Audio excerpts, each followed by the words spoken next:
Hi hello friends, ಎಲ್ಲರಿಗೂ ನಮಸ್ಕಾರ. ನನ್ನ ಸಿಹಿ ರುಚಿ ಚಾನೆಲ್ಗೆ ಎಲ್ಲರಿಗೂ ಸ್ವಾಗತ ಸುಸ್ವಾಗತ. ಇವತ್ತು ನಾನು ದೊಣ್ಣೆ ಮೆಣಸಿನಕಾಯಿ ಪಲ್ಯವನ್ನು ಮಾಡೋದು ತೋರಿಸ್ತಾ ಇದ್ದೀನಿ ರೀ. ನಿಮಗೆ ಇಷ್ಟ ಆದರೆ ಲೈಕ್ ಶೇರ್ ಮಾಡಿರಿ. ಇಲ್ಲಿ ದೊಣ್ಣೆ ಮೆಣಸಿನಕಾಯಿಗೆ ಬೇಕಾಗುವಂಥ ಸಾಮಗ್ರಿಗಳು: 4ರಿಂದ 5 ಚಮಚ ಶೇಂಗಾದ ಬೀಜ ತೊಗೊಂಡಿನಿ ರೀ, 5ರಿಂದ 6 ಸ್ಪೂನ್ ಎಣ್ಣೆ ತೊಗೊಂಡಿದ್ದೀನಿ ರೀ, ಅರ್ಧ ಪಾವು ಕೆ ಜಿಯಷ್ಟು ದೊಣ್ಣೆ ಮೆಣಸಿನಕಾಯಿ ಅಂದರೆ ಕ್ಯಾಪ್ಸಿಕಮ್ ತೊಗೊಂಡೇನಿ ರೀ. ಇಲ್ಲಿ ಇವನ್ನ ಚೆಂದಾಗ 2-3 ಸತಿ ತೊಳೆದು ಇಟ್ಕೋರಿ.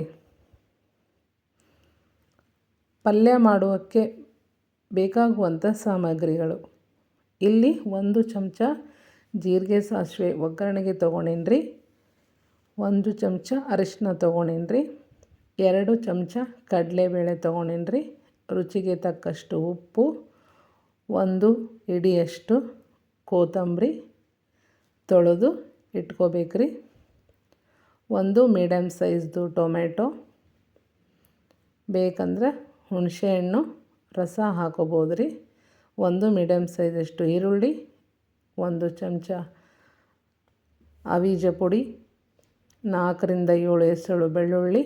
ಇಲ್ಲಿ ಖಾರದ ಮೆಣಸಿನ್ಕಾಯಿ ಕೆಂಪಗಾಗಿದ್ದು ತೊಗೊಂಡಿನಿ ರೀ. ನಾನು ಹೈಬ್ರಿಡ್ ಕ್ಯಾಪ್ಸಿಕಮ್ ತೊಗೊಂಡಿರೋದ್ರಿಂದ ಖಾರದ ಮೆಣಸಿನ್ಕಾಯಿ ತೊಗೊಂಡಿರ್ತೀನಿ ರೀ. ಹೀಗೆ ಮಸಾಲೆಗೆ ಫಸ್ಟಿಗೆ ಶೇಂಗಾದ ಬೀಜ, ಕಡಲೆಬೇಳೆ ಬೀಜ, ಆಮೇಲೆ ಕೆಂಪು ಮೆಣಸಿನ್ಕಾಯಿ ಇವನ್ನ ಎಣ್ಣೆಯಲ್ಲಿ ಚೆಂದಾಗ ಫ್ರೈ ಮಾಡ್ಕೊಳ್ಳೋಣ ರೀ. ಹುರಿಯೋದ್ರಿಂದ ಭಾಳ ಟೇಸ್ಟ್ ಬರ್ತೈತೆ ರೀ. ಆಗ ಹಸಿದು ಹಾಕಿ ರುಬ್ಬೋದ್ರಿಂದ ಪಲ್ಯ ಟೇಸ್ಟ್ ಆಗೋದಿಲ್ಲ ನೋಡ್ರಿ.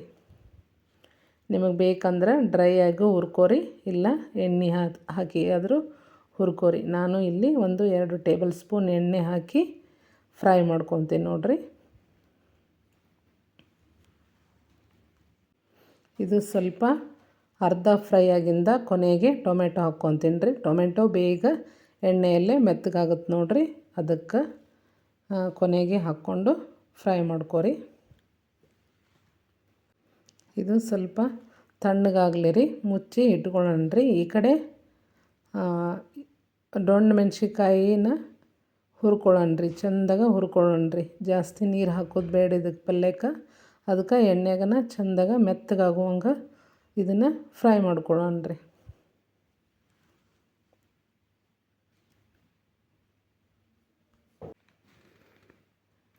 ಇದು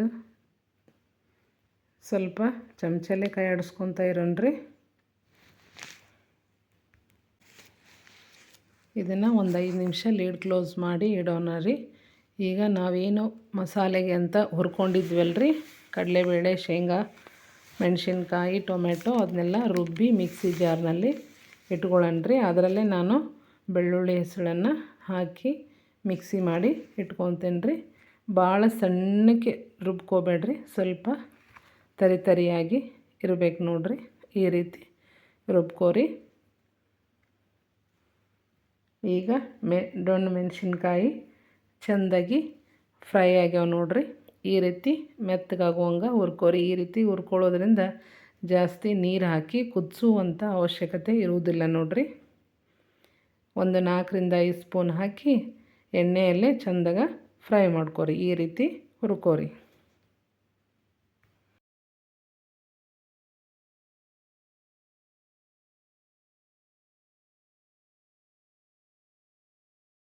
ಈಗ ಪ್ಯಾನ್ ಕಾಯಲಿಕ್ಕೆ ಇಟ್ಟಿದ್ದೀನಿ ರೀ.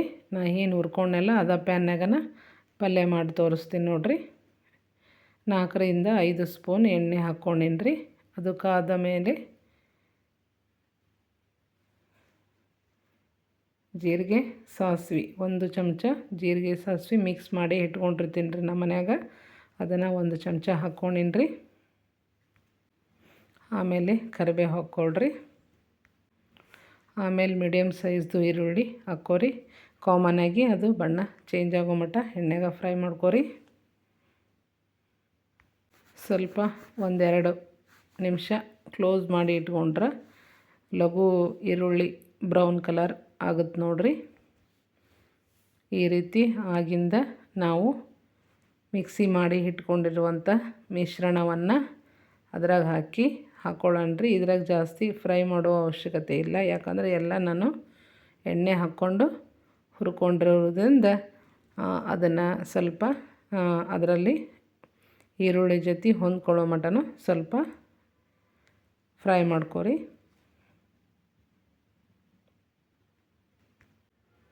ಒಂದು 30 ಸೆಕೆಂಡ್ ಮುಚ್ಚಿಡೋಣ್ರಿ. ಇದನ್ನು ಮುಚ್ಚಿಟ್ಟಿದ ಮೇಲೆ 1.5 ಚಮಚದಷ್ಟು ಧನಿಯಾ ಪೌಡ್ರ್ ತೊಗೊಂಡಿದ್ನಲ್ರಿ, ಅದನ್ನು ಹಾಕ್ಕೊಂಡಿನ್ರಿ. ಆಮೇಲೆ ರುಚಿಗೆ ತಕ್ಕಷ್ಟು ಉಪ್ಪು ಹಾಕ್ಕೊಂಡಿನ್ರಿ. ಅದನ್ನು ಚೆಂದಾಗ ಕಲಿಸ್ಕೊರಿ.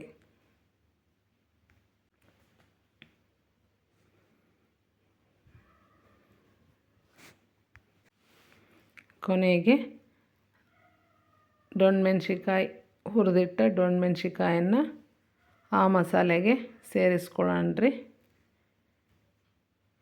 ಚೆಂದಾಗ ಅದಕ್ಕೆ ಹೊಂದ್ಕೊಳ್ಳುವಂಗೆ ಕಲಿಸ್ಕೊರಿ.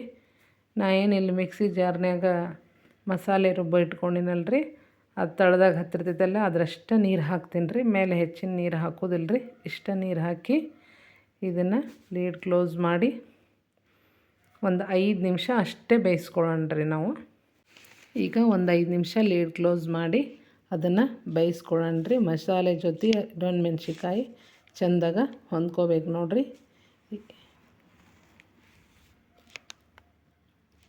ಈಗ ರೆಡಿ ಆಗೈತೆ ನೋಡಿರಿ. ಎಣ್ಣೆ ಹೇಗೆ ಬಿಟ್ಕೊಂಡಿದೆ. ಶೇಂಗಾ ಬೀಜದಲ್ಲಿ ಎಣ್ಣೆ ಇರೋದರಿಂದ ಸ್ವಲ್ಪ ನೋಡೇ ಎಣ್ಣೆ ಹಾಕ್ಕೋರಿ. ಇದು ಪಲ್ಯ ಕಡಲೆ ಬೇಳೆ ಆಮೇಲೆ ಶೇಂಗಾ ಹಾಕಿರೋದ್ರಿಂದ ಈ ಕ್ಯಾಪ್ಸಿಕಮ್ ಕರಿ ಭಾಳ ಅಂದ್ರೆ ಭಾಳ ಟೇಸ್ಟಾಗಿರುತ್ತೆ. ನೀವು ಟ್ರೈ ಮಾಡಿ ನೋಡಿರಿ, ಖುಷಿಯಾಗಿ ತಿಂತೀರ. ಯಾವುದಕ್ಕಾಗಿ ಒಂದು ಕಮೆಂಟ್ ಮುಖಾಂತರ ನನಗೆ ತಿಳಿಸ್ರಿ. ದಯವಿಟ್ಟು ಲೈಕು ಶೇರು ಮಾಡೋದನ್ನು ಮರಿಬೇಡ್ರಿ ಫ್ರೆಂಡ್ಸ್, ಪ್ಲೀಸ್. ಕೊನೆಗೆ ಇದ್ರ ಮೇಲೆ ಕೊತ್ತಂಬರಿ ಹಾಕ್ಕೋತೀನಿ ರೀ. ರೆಡಿ ಆಯ್ತು ನೋಡಿರಿ ನಮ್ಮ ಮೆಣಸಿನಕಾಯಿ ಪಲ್ಯ. ಸಿಂಪಲ್ಲಾಗಿ ಮಾಡೋದನ್ನು ತೋರಿಸಿದ್ದೀನಿ ರೀ ನಾ ಇದನ್ನು.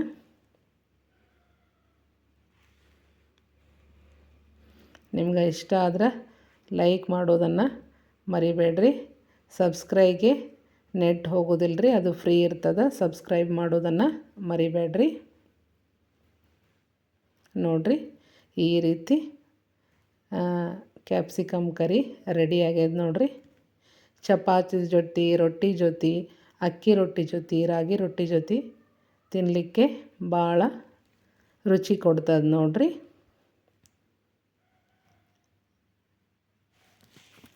ಕೆಲವು ಸಲ ಜೀವನದಲ್ಲಿ ಅರಿಯದೇ ಆದ ಒಂದು ತಪ್ಪು ಬದುಕಿನ ಪಯಣವನ್ನೇ ಮುಗಿಸಿಬಿಡುತ್ತದೆ.